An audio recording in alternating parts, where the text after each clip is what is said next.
দুইটা নামাজ আছে, এটা আমরা পড়ি না, বা অনেকে পড়ি অনেকে অবহেলা করি, কিন্তু এটা বড় ফজিলত আছে। বলবো বেলাল রাদিয়াল্লাহু আনহু, নাম শুনেছেন? নবী সাল্লাল্লাহু আলাইহি ওয়াসাল্লাম তো বেলাল রাদিয়াল্লাহু আনহুকে তিনি জিজ্ঞাসা করলেন, ইয়া হে বেলাল, তুমি কি এমন আমল করো যার ফলশ্রুতিতে তুমি জান্নাতে আমার সামনে সামনে হাঁটছো? সুবহানাল্লাহ।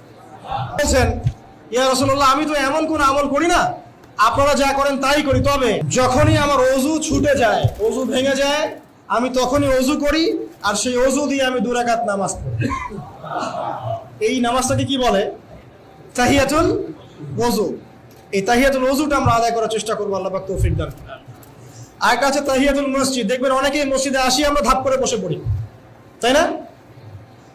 আসলে কিন্তু মসজিদে এসে 2 রাকাত নামাজ পড়ে বসা সুন্নাত। মসজিদে একটা হক আছে, মসজিদে আসলেন 2 রাকাত নামাজ পড়লেন, সংক্ষিপ্ত আকারে পড়লেন, পড়ে বসবেন, এটা করা উচিত।